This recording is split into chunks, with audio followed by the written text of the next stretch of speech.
Well, Tess Ingram is from UNICEF and was in that convoy when it came under fire. As she joins us now, Tess, good to see you. Glad to see that you're okay. Describe to us what happened. Yeah, as your correspondent just explained, we were on an important mission. We had coordinated that mission and departed from Rafah when we were instructed to wait in the designated holding point ahead of the Wadi Gaza checkpoint. While we were there, gunfire broke out in the vicinity and it hit our car. We think that the gunfire came from the direction of the checkpoint and was seemed to be aimed towards civilians who were in the area, and then they turned and fled. So we were lucky that we were inside our vehicle, but this is not something that should happen to a UN convoy, especially one that's coordinated and is in a holding area where we'd been asked to remain. And this, of course, comes against the backdrop of a previous attack on an aid convoy in which people died. Israel has said that that was a mistake, but what were you thinking when you heard this gunfire?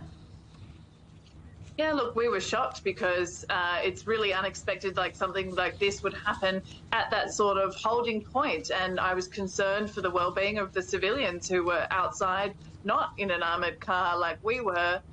Fortunately, we were okay. I'm not sure about the civilians outside. People seemed to move away quite quickly, so hopefully nobody was injured. But again, this is unacceptable that this happened in this area. And you say it seems to you that the fire was coming from the checkpoint. We don't categorically know that Israel was responsible for this, do we? We've escalated it to the relevant Israeli authorities. We're still waiting for a response, and hopefully we can get more clarity in the coming days. Now, aid, of course, only just starting to flow a little bit more quickly into Gaza. What kind of disruption could this cause to those people who need to get that aid? Well, it already caused a disruption because we weren't able to complete that mission. Now, after the gunfire, we decided that we would still proceed, but sitting there at the holding point, we had to wait. We were delayed for another 2 hours or so after that incident, and it made the mission not feasible anymore, where we decided that we wouldn't have enough time, even if we did get the green light to proceed, to complete our plans. So we had to come back. And that's really devastating because we had important life-saving supplies like nutrition treatments for malnourished children. We're hoping to reschedule the mission for later this week, but this is something, a clear example of how delays and danger are costing the people of Gaza aid on a nearly daily basis. So this shipment disrupted, is it going to affect future shipments? How dangerous is it for organisations like yours to operate in Gaza?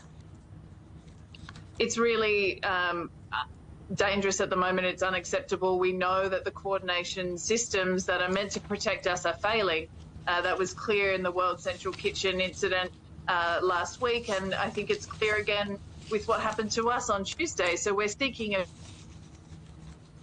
Oh, I think we've lost Tess Ingram there. That was Tess Ingram from UNICEF.